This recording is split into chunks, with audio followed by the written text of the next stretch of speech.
year and the fourth time. The Stanford Cardinal World Series semifinalists a year ago, the Texas Longhorns World Series finalist 2 years ago. And away we go with a freshman, Tegan Kavan, getting the ball for Texas. And her first pitch of the World Series is a strike at 6:12 local here on a gorgeous night in Oklahoma City. Kavan, the Game 2 starter, the Game 3 closer for the Longhorns in the Super Regional last weekend. And she begins with a ball and a strike to Taryn Kern. Stanford 48-15, 17-7 in the Pac-12, and they added Taryn Kern out of the transfer portal, the second transfer in Stanford softball history. And this is what Kern does. She takes pitches with an on-base percentage north of 500. There are the numbers for Kern, an All-American at Indiana a season ago. Ball. Tegan Kavan, the freshman, likes to throw that rise ball, and Stanford as a team just hitting 205 off of the rise ball. Just a freshman, and Tegan Kavan going to have to work through some nerves. Every game that she has pitched this postseason has been the biggest game that she's ever pitched in. Here's her 2-2. Kern finally swings, and she misses. A rise ball for a strikeout begins Tegan Kavan's World Series.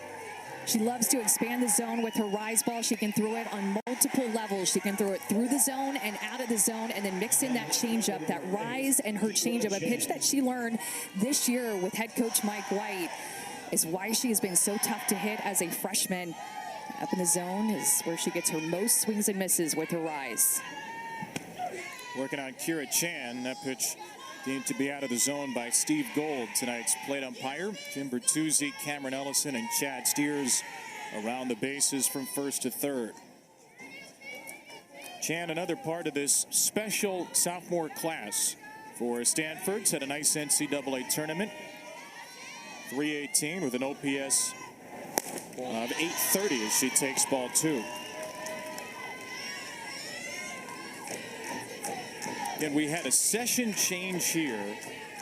We had a Session 1 attendance record, Oklahoma and Duke, after UCLA, Alabama. Here's a fly ball to the left from Chan. Bella Dayton drifting into foul territory, puts it away. So don't be alarmed that you see some empty seats right now, because we had an attendance record in the first session.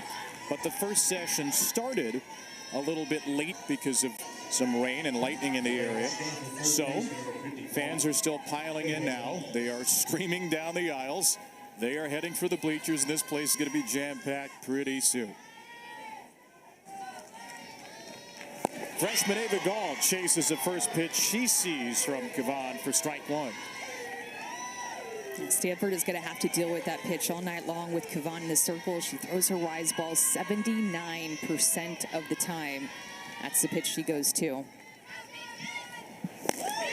Ball chased it again.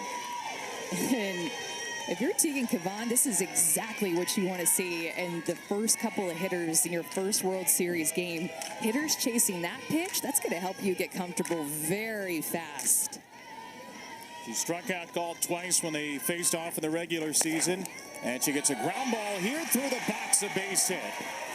The freshman Ava Gall makes the adjustment after swinging through a couple of rise balls for Stanford's first hit. So the pitch before that Ava Gall swung at was a pitch that is out of the zone, and even on the first pitch of the at-bat, she helped her out. It was about at her eyes that she chased, so no need for Kavan to bring down her rise ball to this location with 2 strikes. That is a missed pitch, a mistake. Just a freshman mistake for Kavan out there in the circle, and a freshman took advantage of it at the plate. Oh. And now she throws one up and away that sneaks off the glove of Reese Atwood. Ball 1 to Ali Kaneshiro. And it's a pass ball against Atwood, her third of the year. This is a changeup that she holds on to, and you can tell it. Reese Atwood is setting up low and in. That pitch moves up and away, and it's a different speed. Crossed up a bit here with Atwood and the freshman Kavan. And with Gall at second, Jessica Allister, Stanford head coach, is going to go to her bench for the first time and summon a pinch runner. This will be Kylie Buckley, the freshman who takes over for Gall in scoring position. Pinch runner for Stanford, number 16. The former Stanford catcher, who was a player, the first two Cardinal World Series teams. Jessica Allister, now a head coach for the next two. And the former Stanford catcher watches the current one. Ali Kaneshiro, the senior from Santa Clarita, will get to end her career sometime over the next week, plus on the dirt in Oklahoma City. Strike one to Kaneshiro, who's making her 27th career start in the NCAA tournament and leads the Cardinal with those 11 home runs.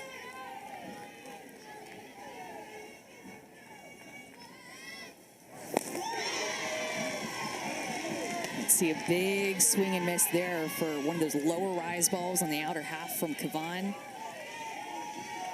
I'm sure her heart is just beating like crazy out in the circle right now. Another 2-strike, 2-out pitch, and Kaneshiro flicks it foul. Well, Tegan Kavan last weekend struggled against Texas A&M in the Austin Super Regional. To be fair, every Texas pitcher struggled against a game A&M team. We're seeing a little more ferocity and some more swing and miss stuff already with that rise ball. Got the final out of that Super Regional in a 1-run game with 2 on a changeup. Kaneshiro drills it foul. She was all over that pitch, but a little in front.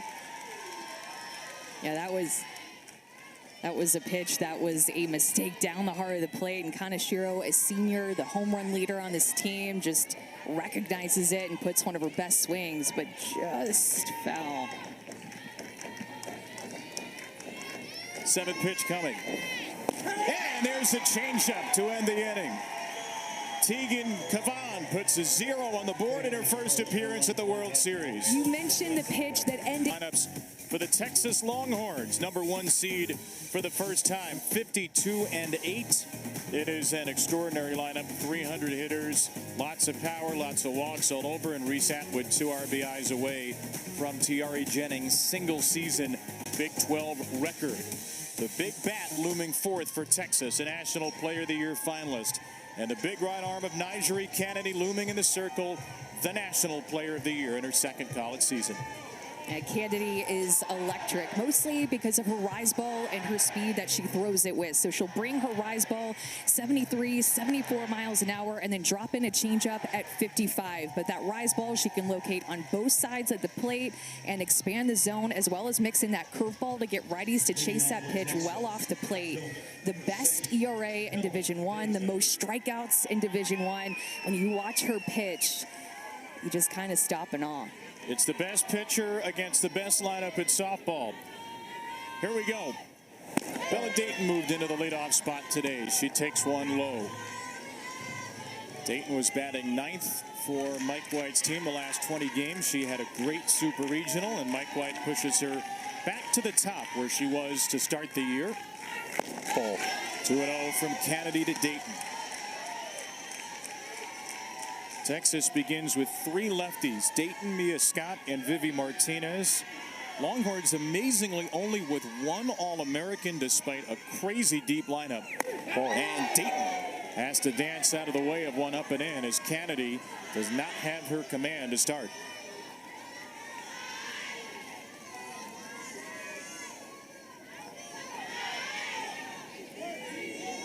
The senior they call postseason Bella takes the game's first strike from Kennedy, 3-1. Texas second in the nation, 8.1 runs per game. Mike White's team only behind Miami of Ohio in that metric. Second best on base percentage in the country. And Niger Kennedy has seen this team once in a Stanford win in Austin. February the 24th, 8 innings, gave up 3 runs, struck out 11 as the Cardinal won 4-3. Payoff pitch. Dayton takes strike 3.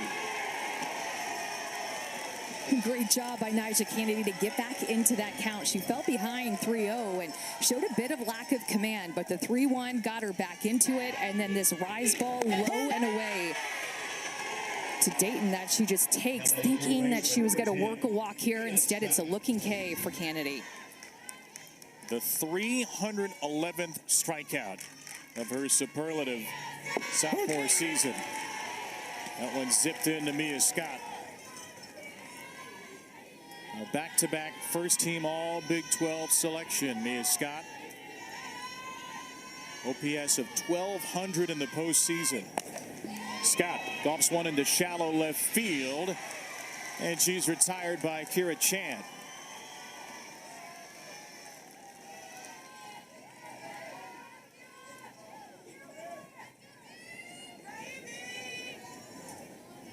So Vivi Martinez will bat for Texas. Reese Atwood is the big star, but Vivi Martinez maybe having the best NCAA tournament of any Texas hitter. She's been on base 16 out of her 25 plate appearances, and if she gets on here, it'll give Reese Atwood a first inning opportunity.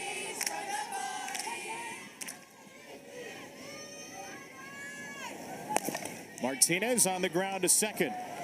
Kennedy, Atwood, round one. Will have to wait for the second. It's a 1-2-3 first for the player of the year.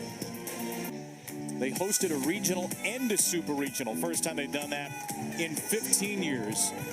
And for the first time, Stanford goes back-to-back at the Women's College World Series on the heels of a 47-14 regular season, a 48-15 overall record, 17 wins in the Pac-12. And it wasn't just the Pac-12. Tennessee, Texas, Georgia, LSU, a really difficult non-conference for Stanford, preparing themselves for the postseason. Got a top 8 seed with that tough non-conference. They went 7-1 in Pac-12 series.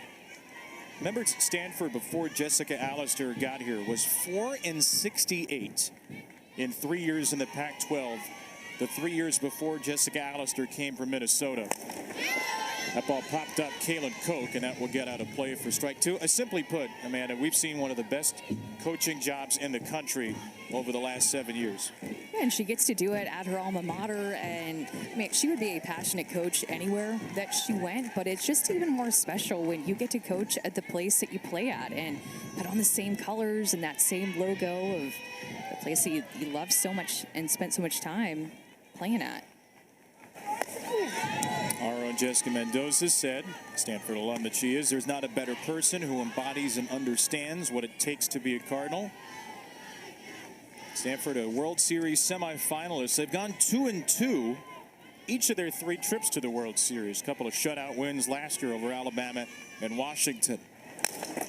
Kaylin Koch waits back on that off-speed pitch from Tegan Kavan and flies out to Caden Henry in center. Well, and this is a different team, a different roster. They had a different journey to get here to the Women's College World Series and what they went through last year, where she was like, we trailed like one time before we got to the World Series. No elimination games. And this year they've had elimination games at both regionals and super regionals to get here, back against the wall, and has been through a little bit more adversity than what the journey was to get here last year was like. Oh, with a pretty young team too. Jade Berry, one of the 2 freshmen in the starting lineup, takes ball 1 from Kavan. A lot of freshmen, a lot of sophomores. Some of the sophomores played a lot last year. Some really had bit parts. Well, and I like how she told us too about this youthful energy that is on this team, and that this is a group, she's getting recruits now that came to compete for championships at Stanford, and that energy has been earned, but it's also been built by her and her coaching staff to get Stanford back to Oklahoma City, and now here back-to-back years expecting to win a national championship. We talked to several players yesterday, including River Mailer, including Niger Kennedy, who had a very similar message that they got here last year early in their careers and figured, oh, this should be easy. And then they quickly found out in postseason play this year it would not be easy. They lost 8-1 to Cal State Fullerton on regional final Sunday. They lost 11-1 to LSU in game 1 of the super regionals. But they turned it around in both cases. 3-0 in elimination games, and they are back in Oklahoma City. In many cases a year wiser with some freshman energy, and the freshman Berry has the game's first walk. One out base runner for the Cardinal. I think, Kevin, there are a lot of teams who make it look like it's easy to get here to Oklahoma City and compete in the Women's College World Series, but it is not. And even the teams that have made it here back to back years, they'll tell you how hard it is to get here and how much it means to them. Despite being here last year or several years in a row, it is so difficult to get to play here. Here's one of those sophomores, River Mailer. Strike one from Kavan. Mailer has taken a big step forward in the postseason this year. Last season was 1 for 20, 7 walks in the tournament. Mailer lays down a bunt here. Kavan fields it, throws low to Katie Stewart. Sacrifice bunt moves Barry to second, but there are 2 outs. This is just such good barrel control by River Mailer and understanding her role and what her job is to execute this bunt. Look at how high this pitch is, but she still gets the top half of the ball to get on top of it. That is a rise ball that most people are going to pull their barrel back on or pop up, but not River Mailer with her barrel control. Ball. Now, normally you wouldn't bunt to get to the 8-hitter with 2 outs. Emily Jones, however, is no ordinary 8-hitter. She struggled in the tournament, but she leads Stanford in batting average at .337. Her on-base percentage of .396 second.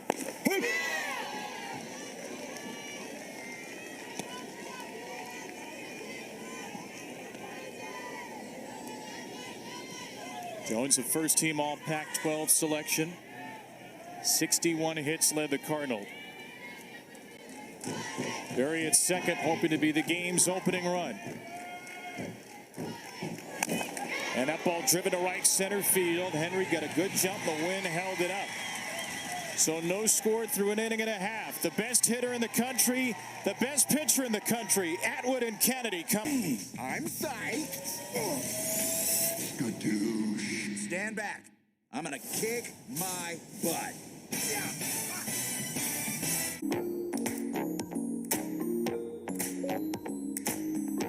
Matching up, sometimes it's for great players matching up, and sometimes you're lucky enough to get 2 of the faces of the sport head-to-head. Reese Atwood on the left, the only hitter to be a finalist for National Player of the Year. Niger Kennedy on the right, the winner of National Player of the Year. .65 ERA against 90 RBIs. Those both lead the nation. 310 strikeouts against 23 home runs, a single-season Texas record. Batters against Kennedy, 142. Pitchers against Atwood, giving up an average to the tune of 435. It's great versus great. Potentially historic versus historic. And Niger Kennedy and Reese Atwood settle in for their first meeting at the Women's College World Series.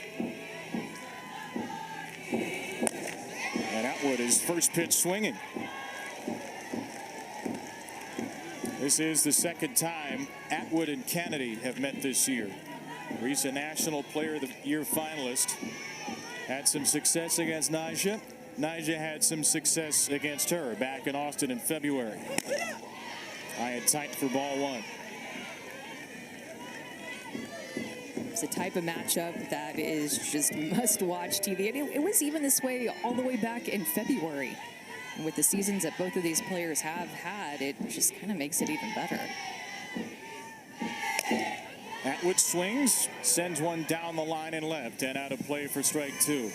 But here is what happened in February down in Austin. Niger Kennedy ended up giving up a home run to Reese Atwood. So she had one at bat, and then Niger had an at bat with the changeup that she has thrown more this year. So home run on a rise ball, strikeout on a changeup. These 2 last met. Reese was 1 for 4 in the game, struck out twice. He's in a 1-2 hole right now. Ball. Now, one of those strikeouts was on a pitch clock violation against Atwood, which some of the Texas folks are still a little perturbed about. But it's the only game this season where Atwood has struck out multiple times. Just 17 strikeouts for her in 60 games. 2-2 from Kennedy. And she blows her away. Round 1 goes to Niger. Let's take a look at the pitch sequence of Kennedy versus Atwood. Round one goes up and in, and she fouls it off. She's a little bit behind that pitch. Takes a rise ball out of the zone to get to this pitch that was sweeter. Fouls it off, a good foul ball. Take there with the curve, and then ends up chasing that rise ball well out of the zone. That rise ball is a pitch to chase, and actually the pitch that she swings and misses the most out of the zone. It's only the second strikeout of the postseason for Reese Atwood. It is the 56th strikeout of the postseason for Niger Kennedy. That one in on the fist of Katie Stewart. And the velocity numbers are starting to get scary right now for Kennedy. 1 ball, 1 strike to the freshman Stewart.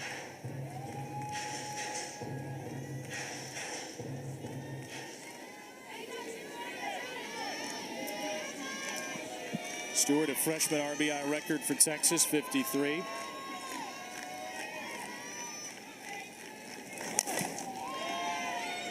That's behind second base from Stewart. And the shortstop, River Mailer, retires her. 5 up, 5 down for Niger Kennedy.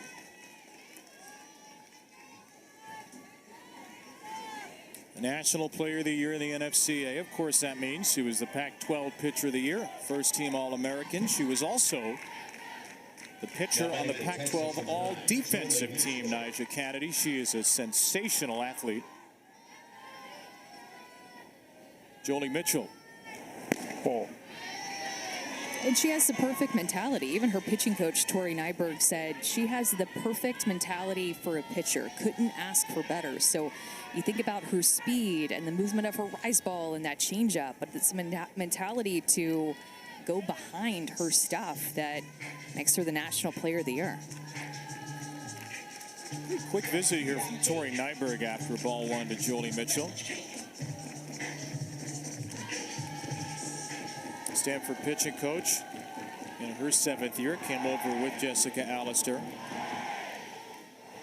And you think about the different role, too, that Niger Kennedy has had this year. Reagan Krause has taken a good amount of innings on the Stanford staff, but just has felt a little bit different than having Elena Vaughter pitch back behind her with her drop ball. Vaughter being an All-American, transferred to South Carolina after the season last year. And Vaughter and Kennedy were one of the toughest 1-2 punches there were all across the nation, but not having Vaughter, it's felt a little bit different for Kennedy this year, getting all the big games. 1-1 to Mitchell. Jolie was terrific for Texas in the Super Regional, and she's been terrific throughout this postseason. 7 for 16, 2 homers, 4 walks.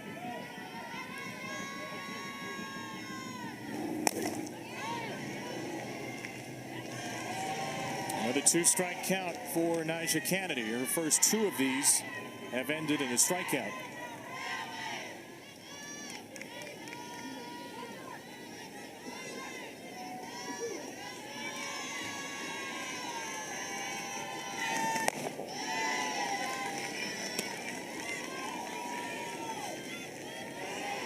Jolie Mitchell, a 4-year member of the Notre Dame Fighting Irish, first-team All-ACC. Her last year in Texas has been perhaps her best.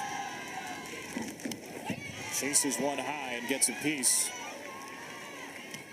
Starting to see consistently 70+ from Niger Kennedy, who has been one of the hardest throwers we've ever seen. Leading the nation in ERA back-to-back seasons. She's the first pitcher to do that since 2007 and 2008. Angela Tincher of Virginia Tech. From .57 last year to .52. And a changeup locks up Mitchell. 2 more strikeouts in the inning, the first against the nation's most fearsome hitter. Went to that rise ball. That is 70. Dragon Warriors here. Dang, I'm psyched. Skadoosh. Stand back. I'm gonna kick my butt.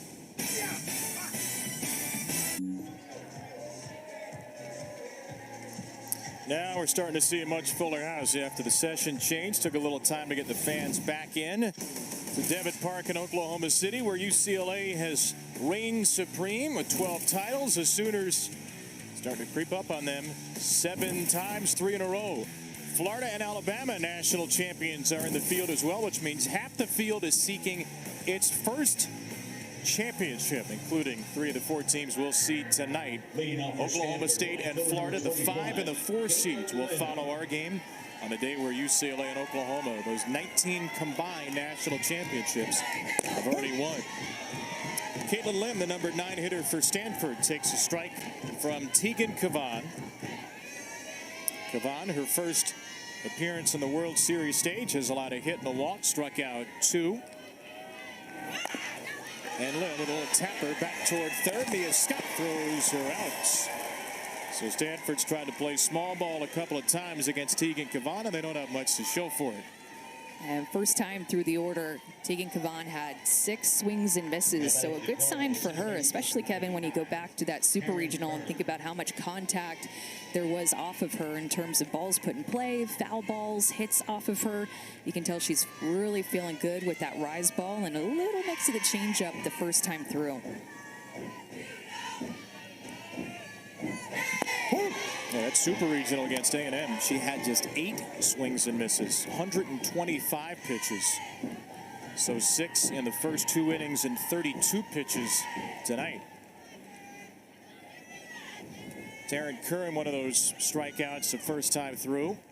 And an 0-2 count on Curran, who is as patient as it comes.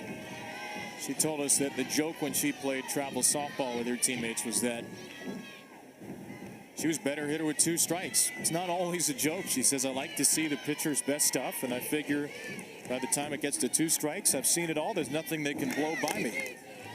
She gets a piece of this 2-strike pitch from Kavan. She gets right on top of the plate, too. That's something that she said happened a little bit more as a freshman in college, not something that she had always done in travel ball, but she has always worked the count. She is 3rd in the nation in times being hit by a pitch, 22. 55 walks, 7th in the nation in walks per game. She's also struck out 49 times. Ball. A lot of those strikeouts are looking, though, in the first inning. It was her first swing and miss at the NCAA tournament. The rise ball, strike 3 from Kavan.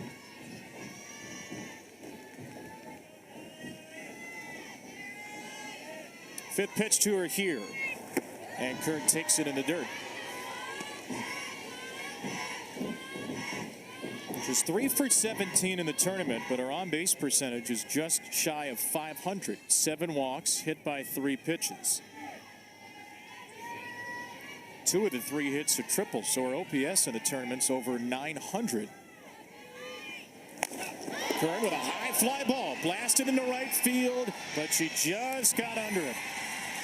Maloney on the warning track is there, and it's a long, loud, harmless fly ball induced by Kavan. I think Stanford's had some good swings off of Kavan like that, and then a deep fly ball that Emily Jones hit as well. Might not be the most ideal conditions for fly ball hitters either. It has been a windy day, and the wind is headed toward us. Ball. Ball 1 to Kira Chan.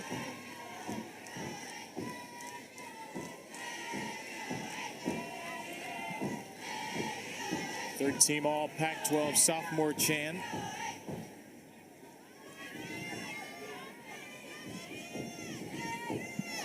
Ball.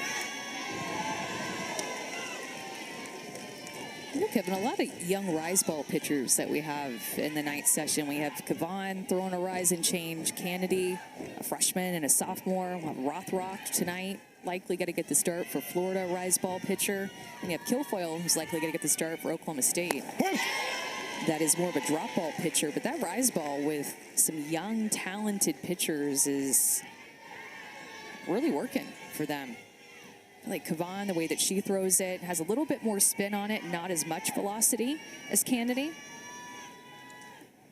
Ball. Is that what makes it special for Kavan, the spin on the pitch? It's a spin, really tight spin. That's a pitch that she learned with her pitching coach, Bill Hillhouse, when she was growing up. Really mastered that spin. going from more bullet spin to true backward rotation on that pitch.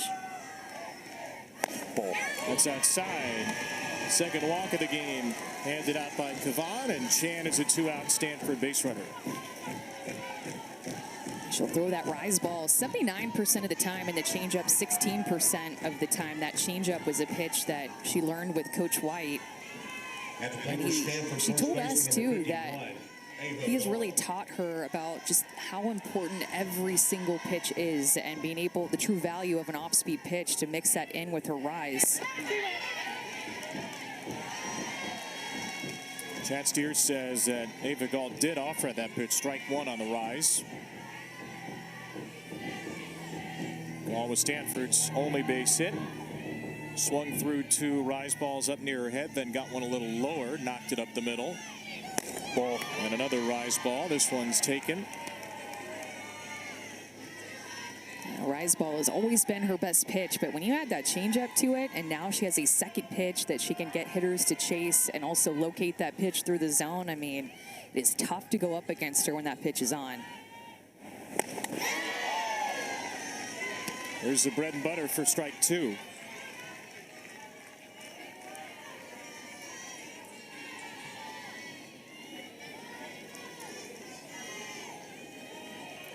Freshman versus freshman on the World Series stage.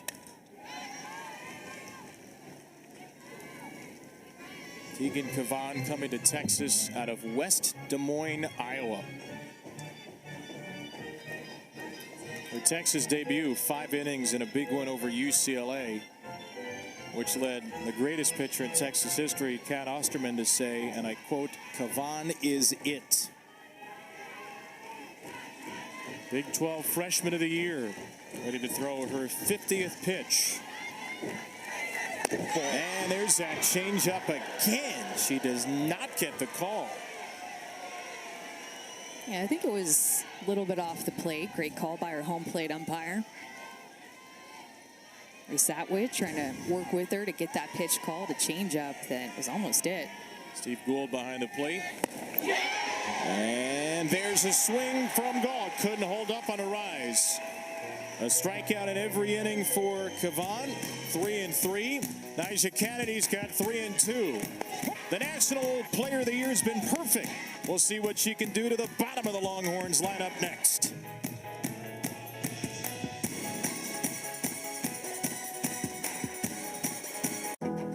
For years, they competed against each other. Football, where she was an offensive guard. Yes, you're hearing me right. Full pads. Dad convinced her to play. Dad actually told Mom, "Hey, Mom, it's flag football. Don't worry about it." Mom shows up, sees that it's not flag football, gets a little bit upset. We said, "Well, Niger, when did she start to warm up to the idea of you being an O lineman and tackling people?" She said, "Well, once she saw that I wasn't getting hurt and I was doing the hurting, that she was okay with it." She played for 3 years, guys, eventually, obviously, focusing her efforts on becoming one of the best softball pitchers in the country. But that competitive spirit between basketball, tackle football, and here at the Women's College World Series has lived on and really feeds her teammates out here. It is such a cool story, Alyssa, and those are amazing, amazing photos of Niger, who we knew was a great basketball star in high school. Thought about pursuing that collegiately for a little while. Ended up giving it up her senior year to pursue softball, but we didn't know until talking to her the other day how serious she was about football. Her brother BJ Kennedy plays for Cal and said when she was young that young football coach liked BJ, but he also wanted Niger on the team, so they played together. And they're competitive, that family, with her dad, Bruce, and her brother, BJ. Very competitive, no matter what sport it is. They want to win.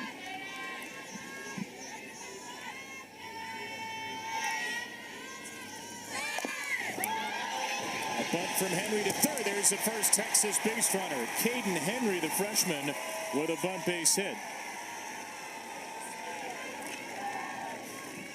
Caden Henry is special because she can hit for power, but then she can lay down a bunt like this. She is so fast. As soon as she saw that ball down, she took a step and she was at her fastest speed, getting the top half of that rise ball to be able to lay a perfect bunt down out in no man's land. Nobody can make a play on that. Heck of a base runner at first right now for Texas and Henry. Alyssa Washington. And the Texas captain takes strike one. If you've been watching Texas all season, you've gotten used to the C on the uniform. If this is your first time, Alyssa Washington right there. The first captain under Mike White, the first player to be named captain in Texas softball history. That one gets away from Kennedy, off the glove of Kaneshiro, and Henry darts to second. So a bunt base hit and a wild pitch, and the Longhorns have a runner in scoring position to start the third. Look at how Kaneshiro tries to catch this. This is the definition of a cross-up, and that pitch is just really uncatchable with the speed and the mislocation from Niger Kennedy there that Henry easily going to get to second.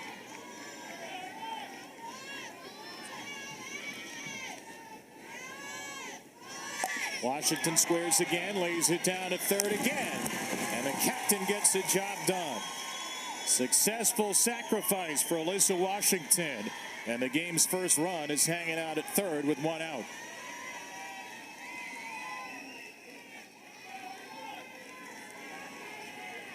The third sacrifice bunt of the year for Washington, and it sets up the sophomore Ashton Maloney.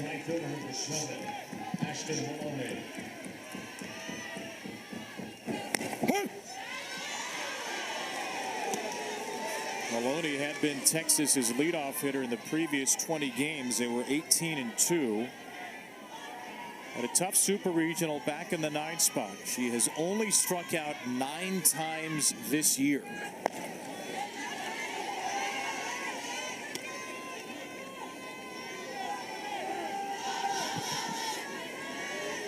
Texas has been exceptional converting base runners this year. Trying to bring in the first one, the #1 team in the World Series. Ball 2. I think this 9-hole too is a spot for Ashton Maloney where she just feels her best. Oftentimes overlooked throughout the first couple of years in her career because she is in that 9-hole, but quietly batting the upper 300s, low 400s at times.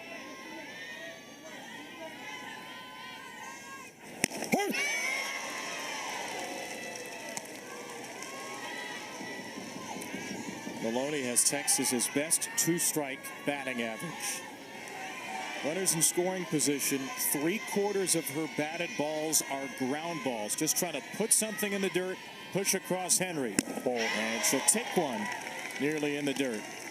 I tell too that Niger Kennedy is just missing a little bit more than I think what we're used to. Seeing a pitch somewhat fall out of her hand like that. The ball that hit off of the glove of Kaneshiro that advanced Caden Henry. On 3-2, slap to third. That is off the glove of Berry. It is a fair ball. Even though the ball landed in foul territory, it hit the glove of Berry fair, and the Longhorns have them at the corners. Great barrel control here by Ashton Maloney to get the top half of the ball to create more of a line drive. That ball was well struck with 2 strikes and ended up actually getting more so with the bottom half, but she hit that well. Good contact by Maloney with 2 strikes to turn over the order for Texas.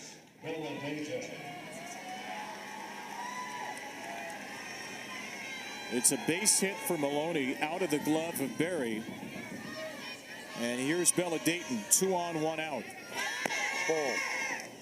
Nobody's going to cover second. Maloney takes it uncontested, erasing the force there. Caden Henry leads the Big 12 in steals, and with her speed at third, Stanford was not going to throw through.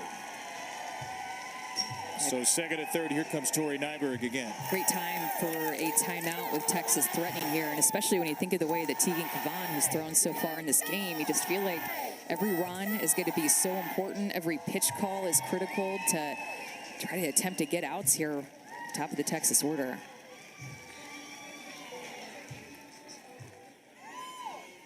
Well, the Women's College World Series Finals begins in 6 days, Wednesday, June 5th. For more information, go to ncaa.com. Your home for all 90 NCAA championships. Winner of this game gets a huge, huge leg up. 34 of the 40 national champions have started the World Series 2-0. 77% of the finalists have started the World Series 2-0.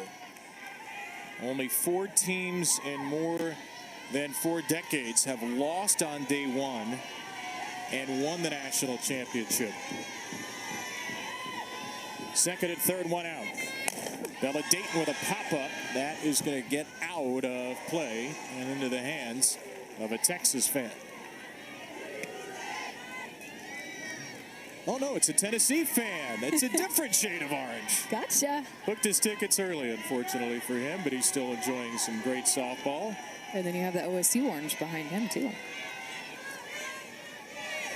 Ball. He's just making it feel more like a home game for the Texas players. They don't care what shade of orange is on their side.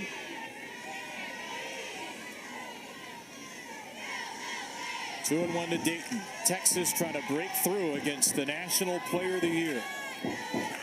And Bella hits a ground ball that sneaks towards second. It's backhanded by Kern. 1 run is in. Maloney, however, is tagged out at third.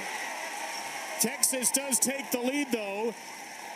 Bella Dayton with an RBI single off of Niger Kennedy, and number 1 Texas has the game's first run. Texas using their short game and their speed in this inning. What a play by Taryn Kern to keep that ball on the dirt and then to be able to get Ashton Maloney with the perfect throw from Kaneshiro. Heads up defense by Stanford to be able to get that important second out. I mean, the play by Taryn Kern at second base was almost a full play for Stanford defense with where Texas is at in their order.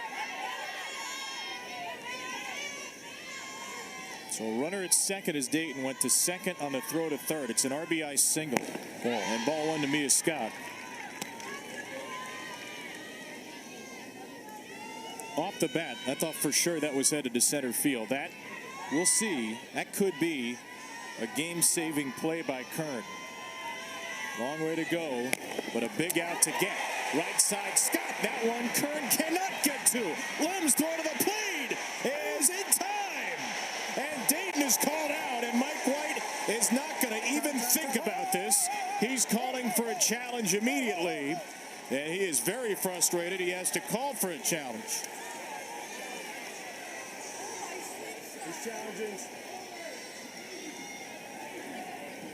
It's outfield assist. And Texas, it appears, is going to get that second run after all. And it's an RBI single for Mia Scott.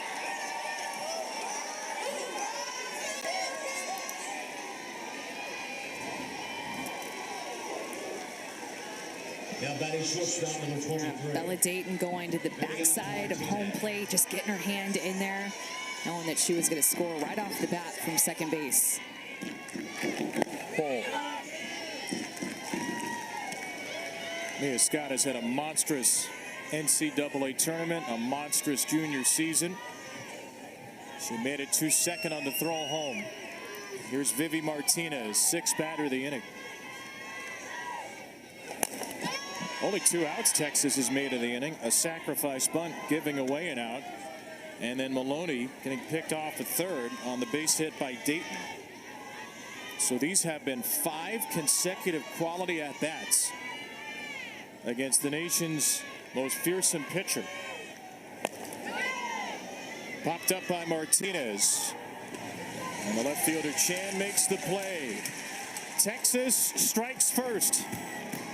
Perhaps the best offense. And she controlled it pretty well. Obviously, had a couple of base runners on, a walk and a hit, but overall, she's doing pretty good. Looking at what Niger Kennedy has thrown at your hitters so far, how have they been able to adjust to get those runs on the board? Well, we just got to get the ball in play, get on top of it. You know, we started to chase a little bit early on there, but, you know, she's a great pitcher, and it's tough sometimes. Thanks, Coach. Good luck. Thank you so much. Hook 'em. That's the Big 12 Coach of the Year, Mike White. That's the Big 12 Freshman of the Year, Tegan Kavan. That's the #1 team in the country. Texas with a 2-0 lead. 3 hits with runners in scoring position, and Kavan has thrown a gem so far in her World Series debut. Yeah, I think that she's looked great. I mean, if she's feeling nervous, I don't think that it's really shown in her outing up to this point. And a lot of swings and misses with that rise ball and working that changeup. That's surprising them that they're taking. First pitch popped up. Ali Kaneshiro, Katie Stewart, and foul territory puts her away. And Tegan Kavan has retired the leadoff batter in all 4 innings. Well, Mike White said to us yesterday he hopes his pitchers learned from last weekend to isolate the nerves a little bit. Felt like Texas A&M was very well prepared for them, and his pitchers were a little bit nervous maybe.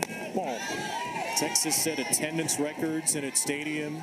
Texas fell behind first in all 3 games. The Longhorns only led at the end of 7 of the 23 innings. They were constantly clawing back in that Super Regional. Gave them Monday fully off after that tough series. Took a short flight here Tuesday, and it felt like he loved the response he had seen from his players yesterday with all the youth on this team. They have looked like, frankly, they've been here before. Most of them have not. Well, and that's his team. His past couple of recruiting classes with sophomores and freshmen have just been top-of-the-line athletes that can swing it, that can pitch, that can make crazy good plays on defense. The sophomore class that were freshmen last year made a tremendous impact. And then you think about the freshmen that have come in here this year, and this team's pretty young. Both Stanford and Texas are fairly young.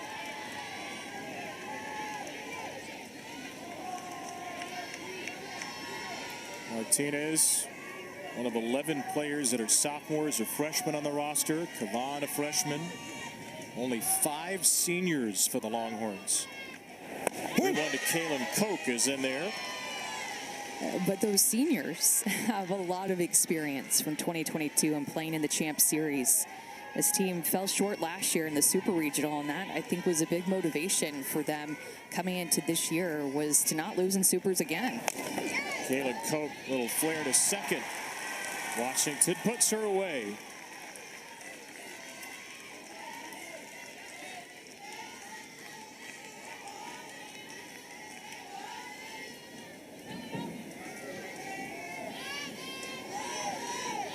Two down for Jade Berry. Batting third baseman, number 10, Jade Berry.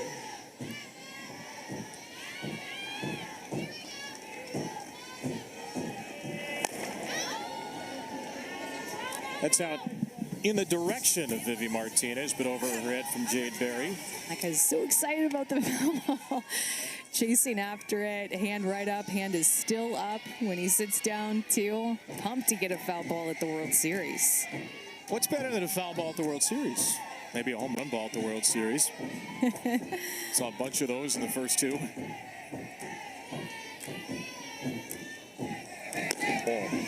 Berry, the Stanford third baseman, and Martinez, the Texas shortstop, actually have a connection we discovered yesterday. They were national champions in flag football. There they are, Vivi and Jade, former teammates. One of the many connections in this super small world that is college softball. And it is very small. Everybody knows everybody. Vivi said that she was a quarterback a couple of times, but mostly stuck to wide receiver. Jade Berry was a great receiver as well.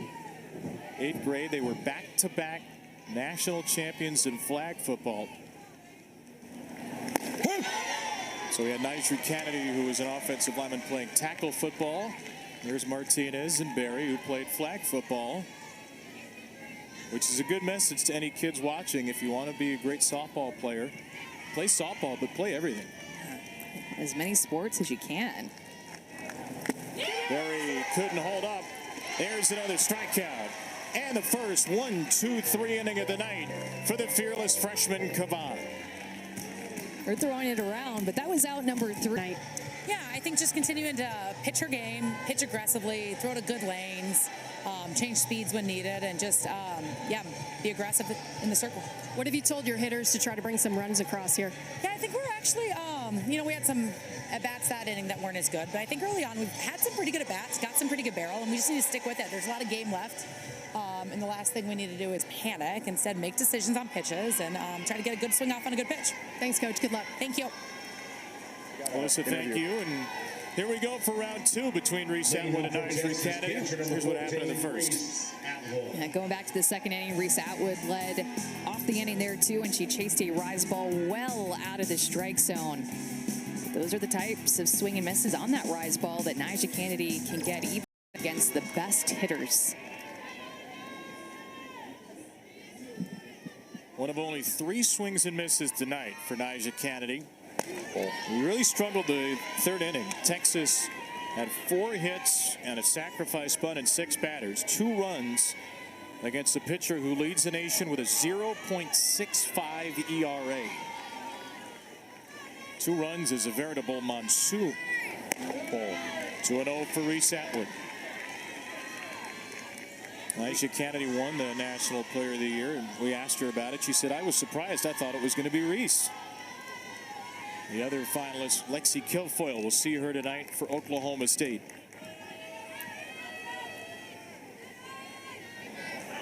Ball.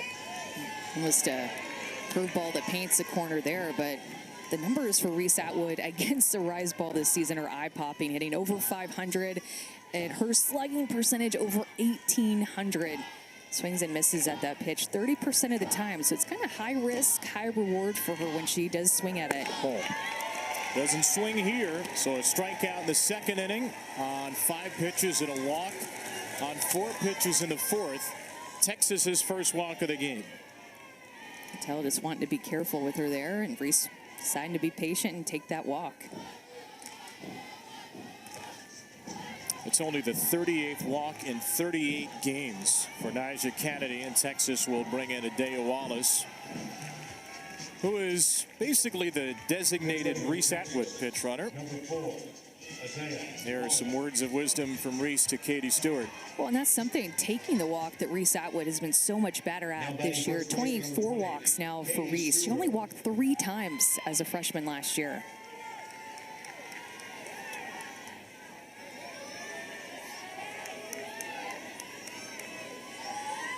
Here's Stewart. She can really hit it hard. There's a building beyond the left field wall at McCombs Field in Austin where multiple windows have been broken by Katie Stewart. So if you're out there in the left field bleachers, just be prepared. You cannot get deep enough in the bleachers to be out of the Katie Stewart zone.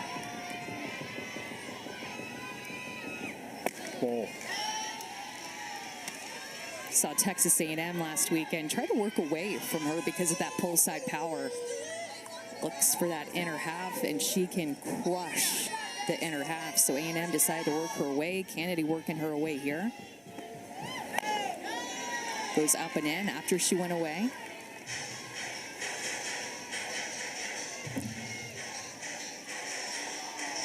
Last year, Vivi Martinez had 52 RBIs as a Texas freshman. That was the record for all of 1 year.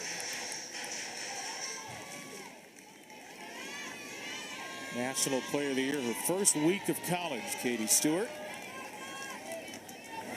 And she is way out in front on a changeup. Holy smokes. Oh my goodness.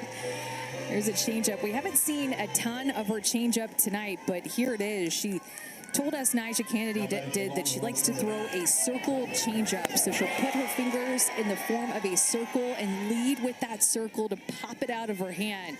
It's Katie Stewart way out in front of that pitch. 4th strikeout. Jolie Mitchell, to her surprise, bunted it in fair territory. And the pitch runner Wallace goes to second. Stanford collects the 2nd out.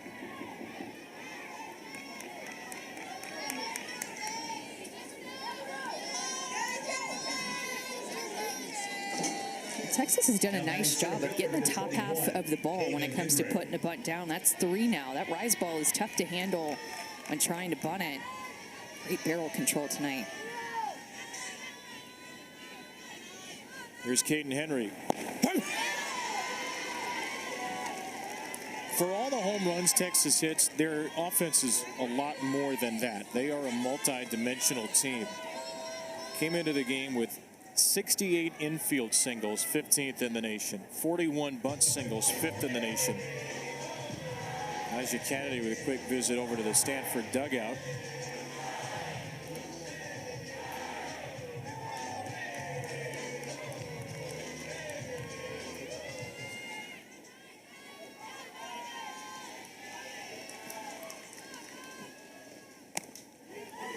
On the ground, a second by Henry. Courage shovels quickly. A 2-0 lead for Texas after a scoreless fourth by Kennedy.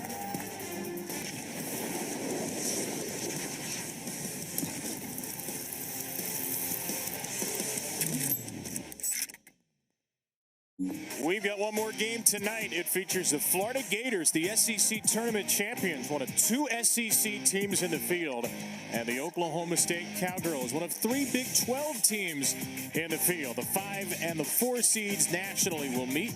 We know Alabama and Duke will face off in an elimination game tomorrow.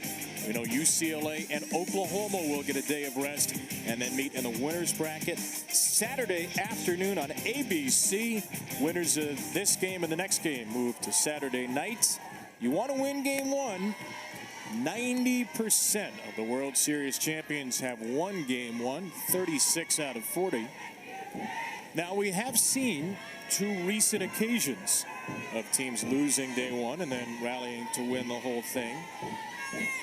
3 years ago, Oklahoma, and 6 years ago, Florida State. So it's only happened 4 times, but it's happened twice in the last 5 World Series. 7-8-9 for Stanford against Tegan Kavan. And up and in, ball 3 to River Mailer. Jessica Allister told Alyssa she liked the at-bats she saw from her team the first 3 innings. Trying to find a spark here with the bottom of the lineup. 9 outs to go for the Cardinal hitters.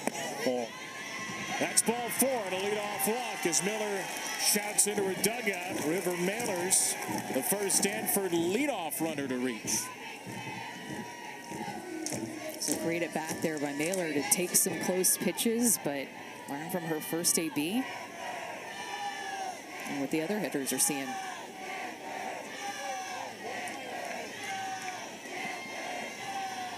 And now Emily Jones, as one sophomore passes the bat to another.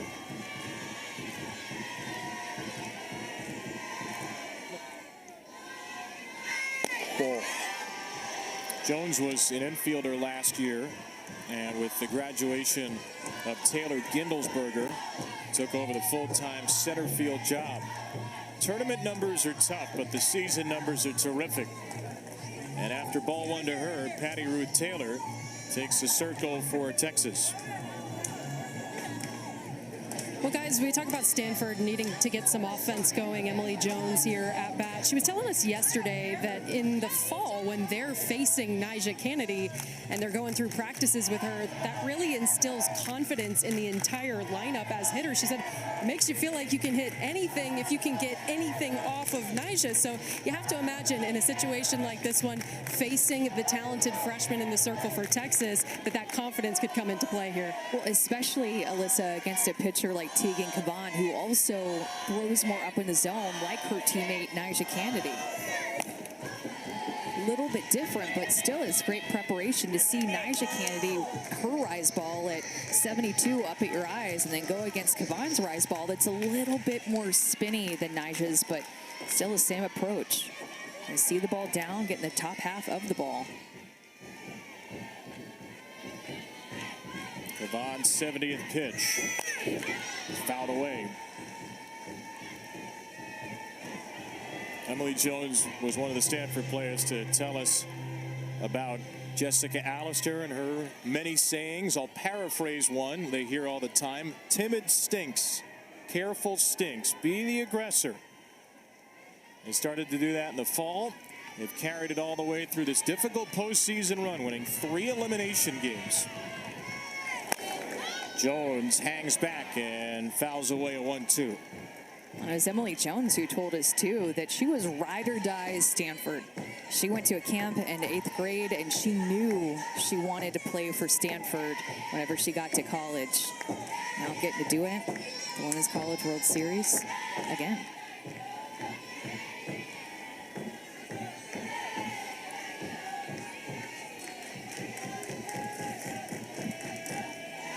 A leadoff walk for River Mailer in the Stanford 5th. And Jones takes strike 3. Another knee knuckler of a changeup from Kavan. And it's so deceptive that they're taking this pitch a lot. It's just freezing them. Look at the location of this pitch. It paints the outside corner right at the knees. Reese Atwood gets low to get under that pitch and help get it a strike. It's a big strikeout for Kavan. Strike one now to Caitlin Lim. Now batting right fielder number 21, Caitlin Lim. Ever since ever since Tegan Kavan threw that super regional ending changeup to Amari Harper, it feels like that pitch has leveled up. 3 of her 5 strikeouts tonight on the changeup. It's a pitch she doesn't even throw 1/5 of the time. Ball. And it's what makes her so tough with 2 strikes, too, because you want to be more aggressive early in the count because hitters are hitting 0.87 off of her with 2 strikes. It's actually an even better average with 2 strikes than Niger Kennedy. When you say it's an even better fill in the blank than Niger Kennedy, eyeballs bulge all across America. Not by much. Kennedy is 0.90 with 2 strikes, and Kavan is 0.87. Anytime you're even in the same zip code as that young woman, you're doing something special. Fouled away, still 1-2 for Caitlin Lim. Welcome. Outside of that 3rd inning, Kennedy has twirled another terrific outing. 3 hitless innings if you take away the 3rd, but Texas got to her with 2 runs on 4 hits in that inning, and the Longhorns have both of the runs in this opening round game. 1-2 for Lim. On the ground left side, this will be Scott, the 3rd baseman, getting the lead runner Naylor at second or not. Well, hang on a minute now.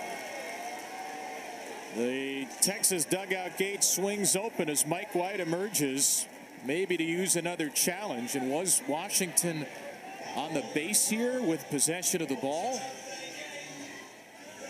I'm so interested to see how this played out when we get another look in the replay at second base, whether River Mailer, who has great speed, by the way, read that ball right off the bat, got a good jump, and Mia Scott kind of took her time. You can tell doesn't have a great grip on it. Oh, and an unusual way that Alyssa Washington had possession of the ball, where it hits off of her glove and then gets stuck in between her forearm and her body.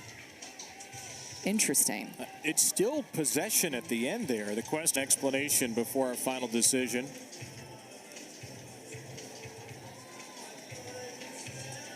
Our rules analyst, Christy Cornwell, is standing by. Christy, what do you see there? Yeah, so what the umpires have to decide is whether or not she had control of the ball in her hand or glove. Simply trapping the ball against her body does not count as possession to make the out. All right, Christy, thank you for clarifying that. So by that standard, it's the right call on the field by Cameron Ellison. And Stanford gets a heck of a gift here. 2 on, 1 out for their leadoff hitter. And an All-American from a season ago, Taryn Kern. And Kern with her typical first pitch take. This time it's inside. Bevo's not looking so stressed on the head right there. Strikeout and a long flyout for Kern, who can turn this game around with 1 swing. Season ago hit 22 home runs for Indiana. That was 3 fewer than the entire Stanford roster. This year she's hit 7.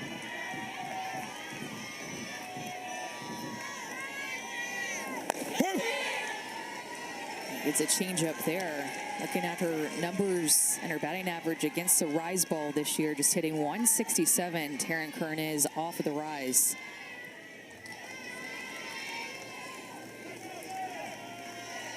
Fielder's choice E4 put Mailer at second, Lim at first with only 1 out. And Kern unloads on strike 2. It's a good swing there. I like the way that she told us in the box, and I'd never heard anybody say this before, but in the box, she wants to create a hostile environment. Work the counts. She loves the challenge. She wants to see the pitcher's best pitches. have even more preparation for her at bats later in the game after she's seen the pitcher once, twice already in the game. Well, this is going to be the 15th pitch she's seen from Tegan Kavan. The go-ahead run at the plate with 1 out in the 5th. And Kern takes, or did she? Chad Steers says she broke the plane, and Kavan gets a strikeout. There's been a quick trigger on the check swings down there, and that one looked like it was that she went more than maybe one of the ones that we've seen earlier in this game, but huge strikeout. You think she went? Oh, it's so questionable. I think she went more than the other one.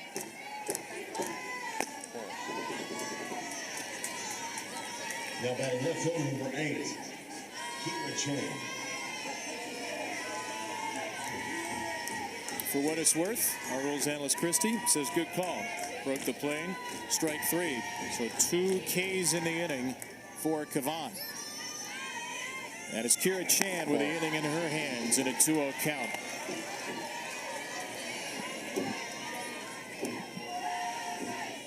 Oh for 3 tonight. Runners in scoring position for the Cardinal. They still only have 1 hit. That was Ava Gall's single on the 3rd at-bat of the game.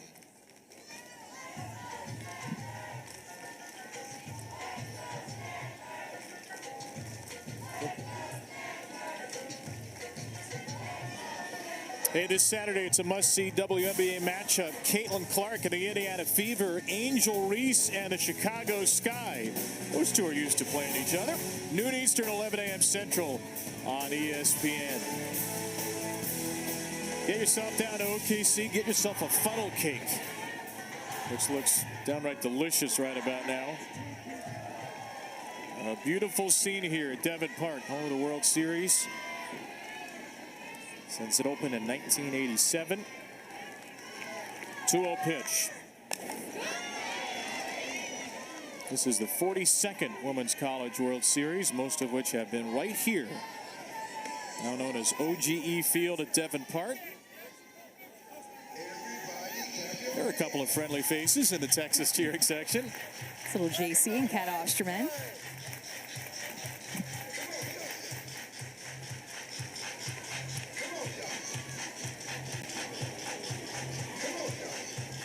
Another star athlete in the making from the Des Moines area. We talked about Caitlin Clark a moment ago. Tegan Kavan from West Des Moines. Does know Caitlin a little bit. 3 years younger than the Iowa superstar. 2-2. Looked like a good pitch to hit right there, right over the heart of the plate. That one to hit on that 2-0 count as well. Good swing by Chan, and now Kavan has 2 strikes again, where she really excels because of that changeup. 2 strikes, 2 outs. Chan slaps one out of play.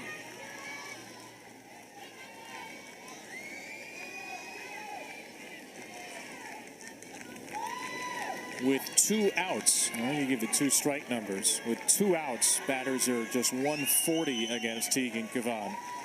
So 2 out, 2 strike. Basically a blue moon scenario to reach base against her in these moments. And Chan will ground one to second, and she will not reach base against her. Cat and JC enjoy it. The horns still hooking the Cardinal lineup. Runs because they made adjustments of getting the top half off of the ball off of Niger Kennedy, who likes to throw that rise ball. It was a bunt by Henry. Bella Dayton came up, got the top half of the ball, as well as Mia Scott. Dayton and Scott had RBIs in that inning, the top half of the order, but it was 7, 8, 9, getting them going in the bottom of the 3rd inning. And that's just a ridiculous number. The 7, 8, and 9 hitters for Texas are 396. Texas leads the nation in batting average as a team at 379. So the batting average actually has gone up at the bottom of the order this year. 4 hits, a sac bunt in that inning for the Longhorns. The only 2 runs in this opener at the World Series between Texas and Stanford. Cardinal lost their opener to Oklahoma last year, won the next two before dropping a 9-inning heartbreaker to OU in the semis. 2-0 for Alyssa Washington here.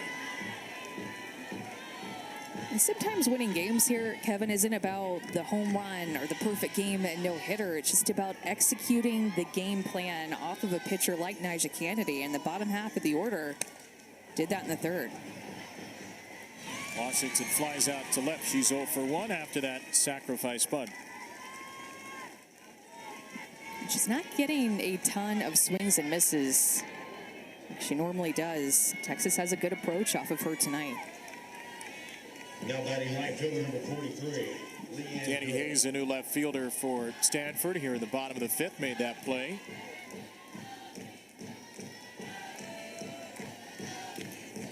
Here's Leanne Good, who is trying to call for time and finally gets it. Good came in defensively for Maloney last inning. Often plays second for Texas. Whoa.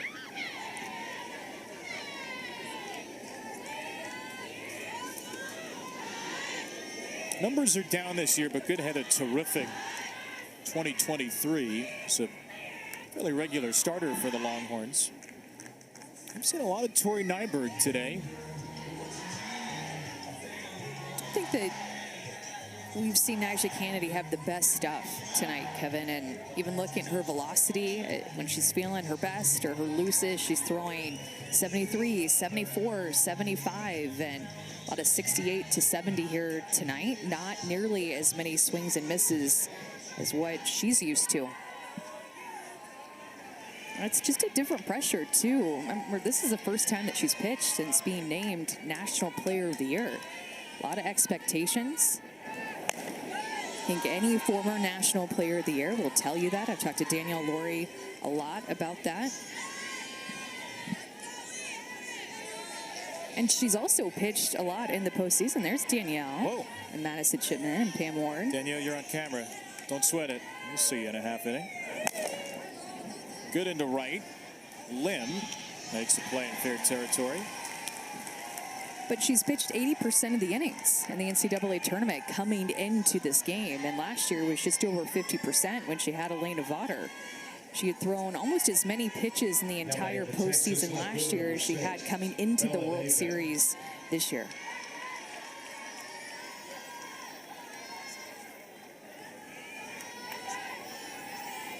Two down. Here's Bella Dayton. Eighth NCAA tournament game for Stanford. And Niger Kennedy's now started 7 of those 8. Struggled to start the Super Regional, too. Gave up a career-high 5 earned runs in Game 1 against LSU. Dayton into center field. Jones started in, drifts back. Maybe not her best stuff, but still 5 good innings against the second highest scoring team in the country. But right now, Kennedy has been bested. Wake up redemption.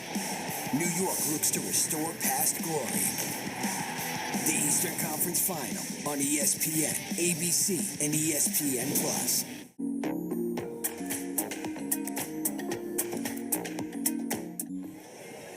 Day 1 on the Women's College World Series. Texas leading Stanford now 2-0 as we head to the 6th inning. Pam Ward along with Danielle Lowry and Madison Chipman, and Stanford just 1 hit so far. Well, and the way that I look at it, Stanford's got to get it together. With them throwing Niger Kennedy 3 games in that Super Regional, they cannot come through the loser's bracket. They'll be in tough. For as much as we talked about Texas's offense and the way that they smacked the ball out of the park all over the place, it's been the small ball. We just heard Amanda talking about it. The 7, 8, 9 batters just finding a way to put the ball in play and get some runs off of Niger Kennedy. Yeah, and all those hits coming in that 1 inning where they scored the 2 runs. Let's get it back up to Kevin. All right, we'll see you all after the game. Danielle, Maddie, Pam, thank you. Yeah, there have been just 5 hits combined. It was from this batter, Ava Gall, in the first. Texas's 4 were all in the third.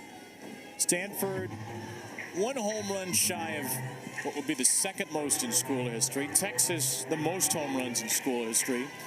So naturally, we've had 5 singles. Waiting for fireworks potentially. There have been sparks flying in the circle, though, out of Tegan Kavan's right arm. The freshman drawing the opening assignment at the World Series for Texas. The only hit from Gall was on a 2-strike pitch, an 0-2 pitch in the first. Since then, Kavan has walked 3. No other Cardinal has reached base safely. 0 for 14 with 3 walks, 4 strikeouts since that base hit. It's that changeup that she has thrown a lot, but got to rely on her rise ball. I mean, it might look tricky, like some of these lower pitches could be a screw or a curve, but it's her rise ball that she relies on close to 80% of the time.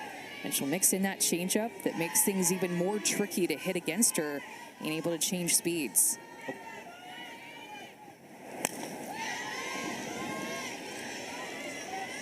And Coach White told us earlier this year when recruiting Tegan Kavan, she was my mission 1. Saw her at a camp and asked her about her changeup, actually, and off speed, and gave her a grip to work on there at that camp. So that's where they first started to work together and form a relationship.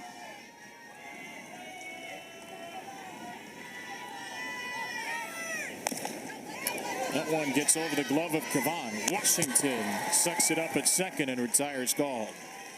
And she started out this game with a strikeout to Taryn Kern and settled in immediately, being able to go to her rise ball, her changeup a few times. A lot of Stanford's hitters are taking that changeup, but you can tell she has so much spin and movement, and her ability to use that changeup has been so deceptive to them.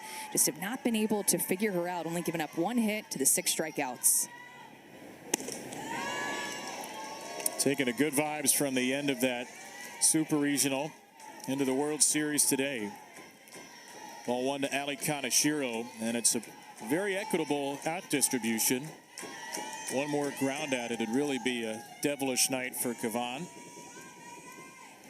Well, I like the point that Danielle made when we had the studio hit of what's the journey like if Stanford or Texas gets into the losers bracket and go into an elimination game? Well, for Texas, they have a deep pitching staff. They have 5 different arms that they can go to that have experience and are very talented. For Stanford, a bit of a more smaller pitching staff that hasn't been as reliable behind Niger Kennedy. Reagan Krause has had a great year, has had a lot of wins and pitched a lot of innings, but there is just a difference with that Texas pitching staff being so deep compared to Stanford. There's one of them, Matt Morgan, up in the bullpen here in the 6th. Morgan threw the most innings of any Texas player in the Super Regionals. Kavan has thrown the most innings of any Texas player this year. Citlali Gutierrez has the best ERA. Then there's Estelle Check and Sophia Simpson, who had huge moments on the World Series finalist team 2 years ago. And the way that they're built is Kavan walks Kaneshiro there is for depth, and they each have their own strength. For Kavan, it's her rise ball and that changeup. For Mac Morgan, it's her drop ball. Estelle Check can come in relief and is very comfortable in that role from the left-hand side. So they each have their own strength that they own. And I think that's why it was so surprising, Kevin, last weekend in the Super Regional that there were so many runs that were scored because of the depth and different looks that the Texas pitching staff has. So Kaylin Cope represents a tying run with 1 on, 1 out. Coming off of the highest scoring Super Regional ever, 39 runs between Texas and Texas A&M. The final aggregate total was 20-19 Longhorns.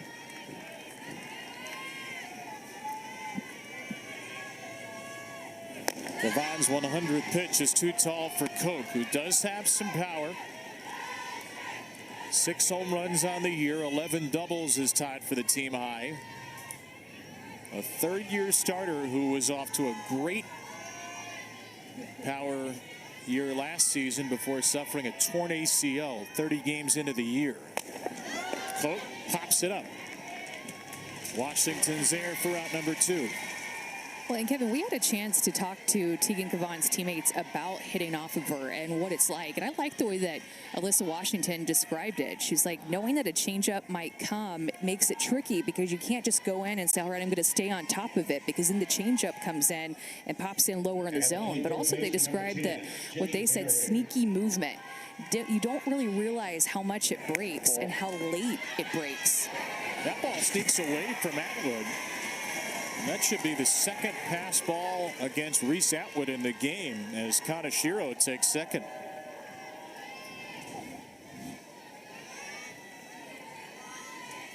It looked like she just took her eye off of it, had her glove on it, but just spins out of it. Ball.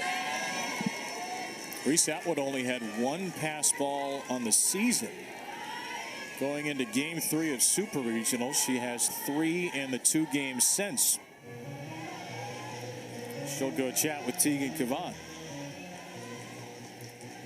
And Reese Atwood is a catcher who's formed a really close relationship with all the pitchers on staff. Talk about her as a hitter, but what she's able to do defensively with all the different looks on this staff, sometimes throwing 3 or 4 different pitchers in a game, that is tough for a catcher.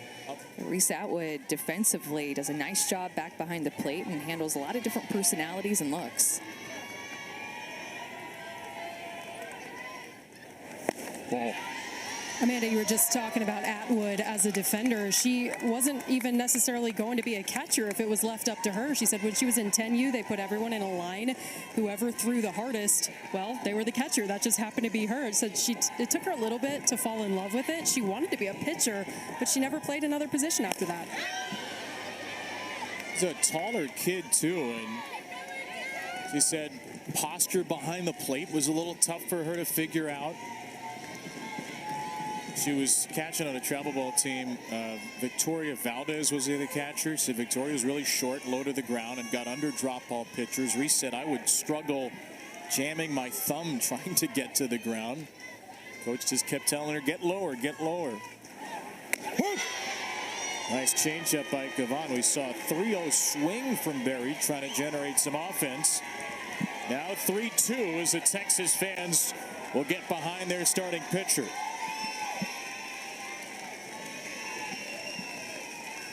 A freshman Berry, the tying run with 2 down in the 6th. And Berry gets a piece of that off-speed pitch. There's not been much contact at all with that changeup. They have been taking it a lot, so I'd say a sign of an adjustment there for Berry with 2 strikes to foul off that pitch and get to this next one.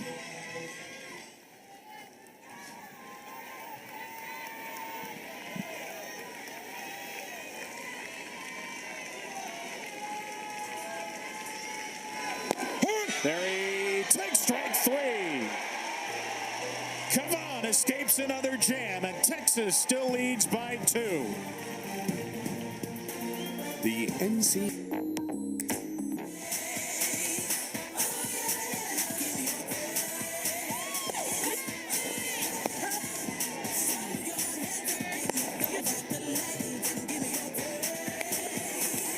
Y'all ready for the best you've ever seen? Texas Longhorns back on the World Series stage after missing out last year, and they've allowed a single hit. Tegan Kavan has been magnificent. 2 runs, 4 hits, all in the 3rd inning off the National Player of the Year, Niger Kennedy. It's Texas 2, Stanford nothing. Game 3 of 4, our opening day quadruple header here in Oklahoma City. Still to come, maybe the matchup of the day. Oklahoma State and Florida, the 4 and the 5 seeds, meeting for the 3rd time in the World Series. Genuinely feel like 2 teams that could make it to the championship series, and it wouldn't be a surprise, and they're meeting on Thursday nights. Kenny Gajewski and Tim Walton, former national champion teammates in college, playing for Oklahoma baseball. Same coaching staff at Florida, won national championship there, and those 2 very good friends will try to put a dent in the other one. That game's going to come up around 30 minutes or so after the conclusion of this. Oklahoma State can hit the ball. My goodness. Should be a good matchup of a couple of strong offenses. Looking forward to that. Ball. Meanwhile, Niger Kennedy, not her usual uber high velocity, not her usual swing and miss stuff, not her usual level of energy maybe, and yet 5 innings, 2 runs against Texas. That is objectively a win pretty much any day. second highest scoring team in the country behind Miami of Ohio. Ball.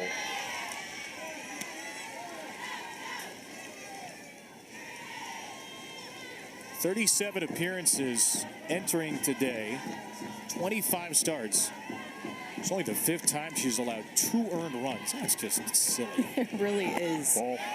You look at the numbers that she's had in her career. We saw her breakout at the World Series last year when facing Oklahoma and getting big swings and misses there and battling against the best offense in the country. And she's done it all throughout this year as well. A Scott RBI single in the 3rd, and Scott gets a piece here. Talked to Mia yesterday. We asked her about facing Niger Kennedy first time this year, and she said, actually, I feel like I got some pretty good looks at her. She was 1 for 2. She walked. And she's got one of the 2 RBI hits tonight. Very confident. And Scott with a confident take of a 3-2 changeup. Leadoff runners on for Texas. The Longhorns' second walk. Well, and Coach White put together a really challenging schedule for this team to try to prepare them for the end of the year, and hoping that at the end of the year that there's nothing that we haven't seen. Really tough schedule in February and March. Ball.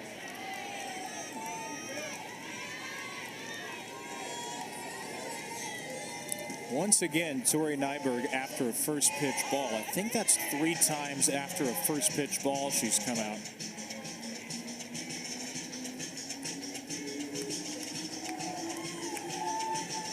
Only 9 out of 21 first pitch strikes for Niger.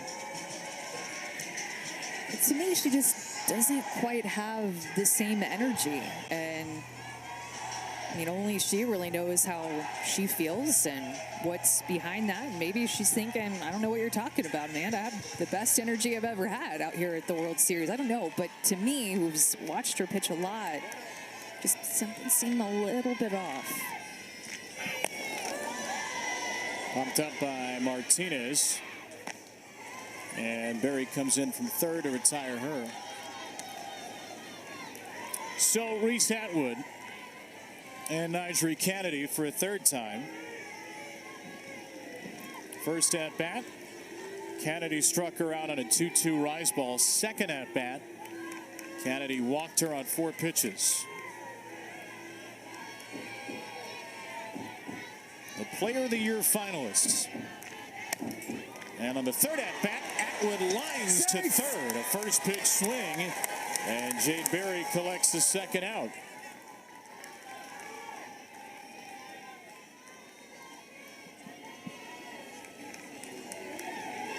Now batting first base, number 20. So Atwood now 1 for 6 with a walk and a home run. 3 strikeouts against Kennedy this year.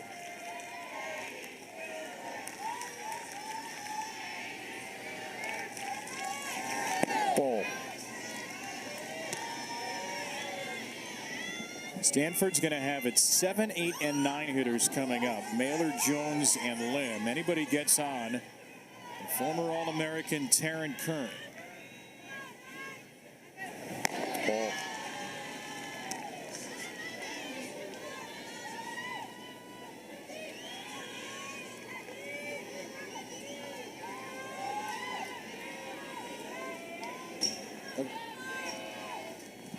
Ball.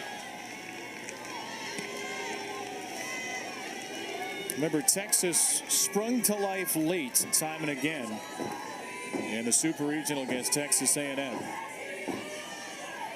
Their at-bats seemed to grow in confidence as the game went on. Stewart thought she had ball 4. First 5 innings of the Super Regionals, 4 runs. 6th inning or later, 16. In the 6th inning alone, Texas scored 12 in the 3 games against A&M. Ball. And they got 2 runners on here. Walks to Scott, and Stewart set up the senior Mitchell.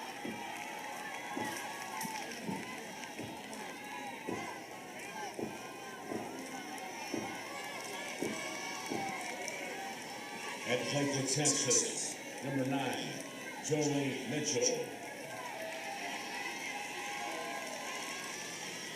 The way Tegan Kavan is pitching, 2 runs seems hard to tackle. Ball. A third, maybe more, might feel insurmountable for the Cardinal.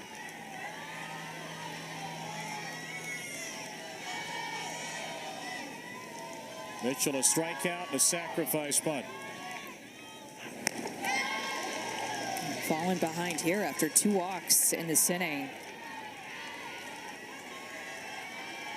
First time through the order, she had 3 strikeouts against Texas. Second time through the order, just 1. No strikeouts yet the 3rd time through.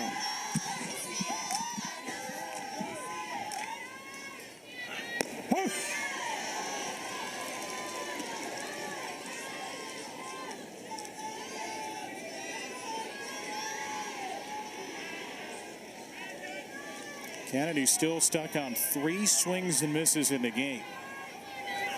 Ball. And he's not chasing.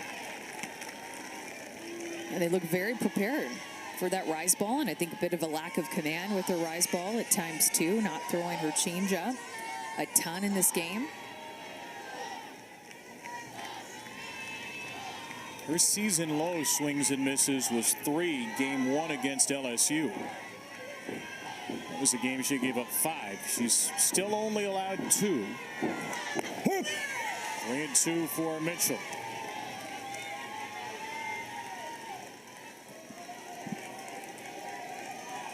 Scott and Stewart get a head start here. 3-2, 2 out, 2 on. 2-0 Texas. And Mitchell takes ball 4. A 3rd walk in the inning. And the Longhorns load him up.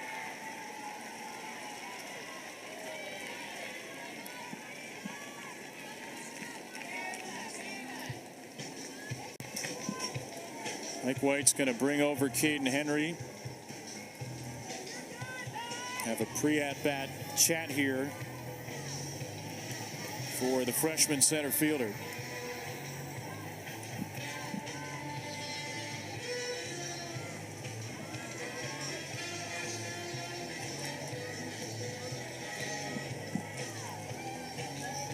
It's not that same level of command for Niger Kennedy, not that same joie de vivre we typically see in the circle, but she can still get through 6 innings with a very good result against Texas, despite battling all of that. Henry had a bunt base hit in the 3rd inning, one of the fastest players here at the World Series. And she'll swing away and shoot one through the right side for a base hit, which is booted by Lem. That means a 2nd run scores. Scott is home. Stewart crosses on the error, and Texas doubles its lead, courtesy of the freshman Caden Henry. Caden Henry coming through in the 7 spot. She likes to swing at the first pitch 39% of the time. She's actually the most aggressive hitter on the team, so no surprise that she gets a pitch over the heart of the plate and she attacks it. That bobble out in right field is going to cost Stanford another run, and now Texas is up by 4. Caden Henry has had quite the game. She hit that ball hard. That is a high exit velocity off of her bat. Just her 2nd hit with the bases loaded this season. Caden Henry with her team-leading 26 multi-hit game, and Texas has just about broken it open now. And the Longhorns will send up their fearsome freshman pitch hitter Victoria Hunter.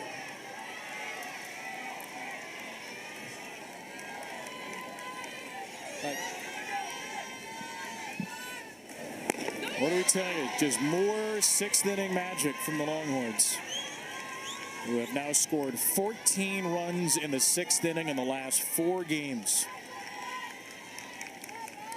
Hunter drove in 4 of them, game 1 against A&M with a pinch hit grand slam, and there are the 4th and 5th swings and misses induced by Kennedy back to back.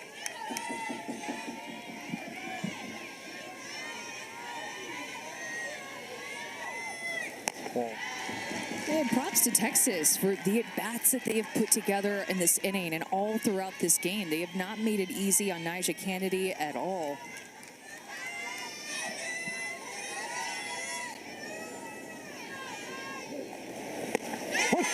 Strike 3 to Hunter. The inning ends. Texas gets 2 more and a Caden Henry hit. Last chance to dance for the Cardinal coming up.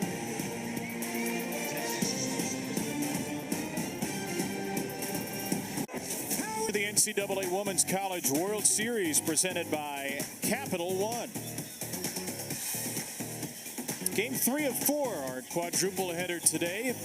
Better seeded teams have won the first 2 games. UCLA over Alabama on a Jordan Willery tie-breaking home run in the 6th. Oklahoma scored the final 9 to run-rule Duke. Those teams meet in the winner's bracket Saturday. Bama and Duke trying not to be 2-Q tomorrow night.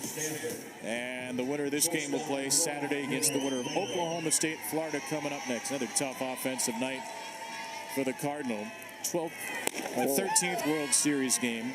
2 or fewer runs, 10 of the 12. Amazing thing, they're 6-6, which tells you how good their pitching has been despite the lack of offense. They won 2 games last year, both shutout wins. And Stanford opened the World Series last year getting shut out by Oklahoma 2-0. They would win the next 2 before falling to OU in 9 innings in the semis. River Mailer fouls one away tonight. The Cardinal had a hit from Avigall, 3rd batter of the game. They're 0 for 17 with 4 walks since then against Tegan Kavan. They're 0 for 13 in 2 strike counts since then. Kavan has been attacking early, attacking late, and dominating this lineup. Well, and props to Texas for a fast start in this game to be able to score first in the Super Regional. They were constantly playing from behind. They lost game 1. And then even going back to the regional, Coach White talked to us about not liking the intensity of which they played in their first game to open up the NCAA tournament.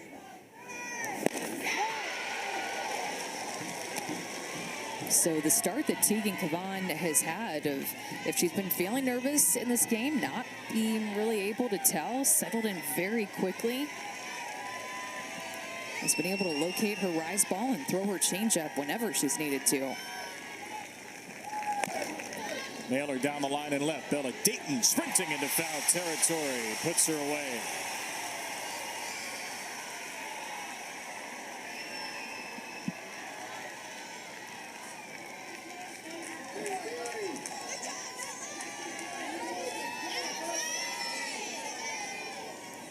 Tegan told us that 7th inning of game 3 was nerve-wracking against A&M, and then she talked to Kat Osterman after the game, and Kat said, soon it'll be 100 times this.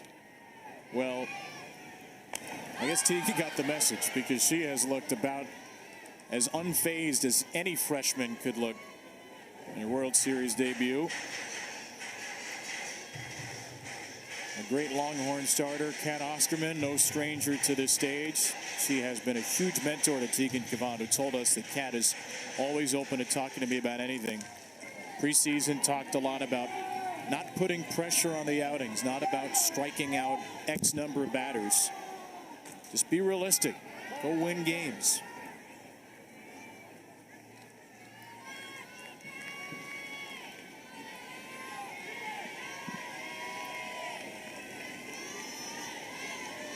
On 1 for Emily Jones. And she's been so good that Stanford hasn't even gotten a runner to third base against her, and unable to even execute or advance runners against her when they have had runners on due to the walks.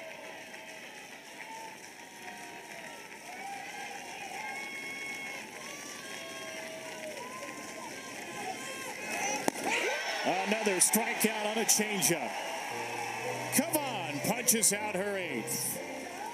Can you believe that she didn't even have this pitch before she got to college? And now she just throws it so deceptively. And we talk about her rise ball, but that changeup literally has looked unhittable in this game because Stanford has just not been able to recognize it.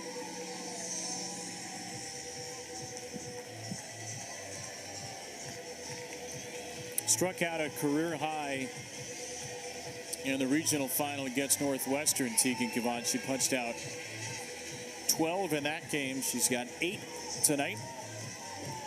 Allie Clemens will pinch it for Caitlin Lim as the Cardinals' last hope.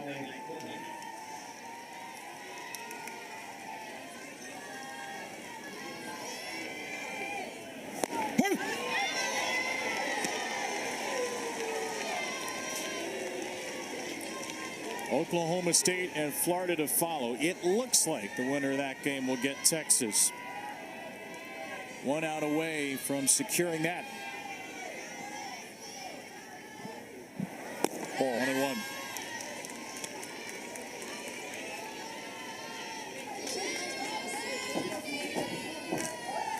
Just an 0-2 rise ball left down the middle.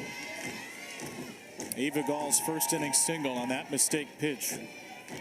One of the few mistakes you can pick out from Tegan tonight. Her mom, Teresa, was a college pitcher for Drake. She got her into pitching. Mike White really enhanced her pitch selection. Kat Osterman has been a mentor. A lot of folks feel like that young woman is a star pupil right now, and a star she is. 1 strike away from a shutout at the World Series. Clement stays alive.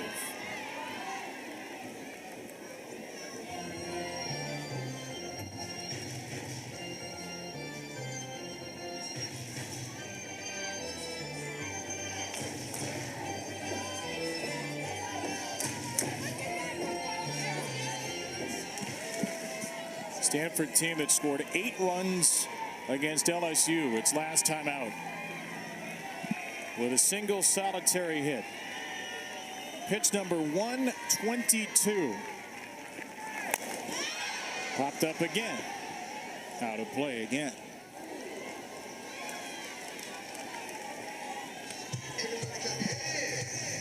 Make for an interesting couple of days for Texas if the Longhorns secure this. An extra day of rest for their pitchers. You go back to Kavan or Morgan or Gutierrez. Endless options in the circle, it feels like. Tegan Kavan's put herself at the front of the line. A little ground ball nubbed foul, and Clemens is making her work for that 21st out. And that's why it always is such a tough decision with the Texas pitching staff, because they have so many different arms and looks that they can go to. They can throw it based off of the matchup. They can throw it maybe a Mac Morgan who has the bulldog mentality and loves to pitch in the big games, doesn't show as many nerves throughout the season. On the ground is short. Martinez backs up, Spears throws, and ends it for Texas. Tegan Kavan twirls a 1-hit shutout in her World Series debut. Her offering tonight as Kavan whirled and twirled her way through 7 of the best innings of her life. She is with Alyssa Lang. Tegan, you just threw 7 innings.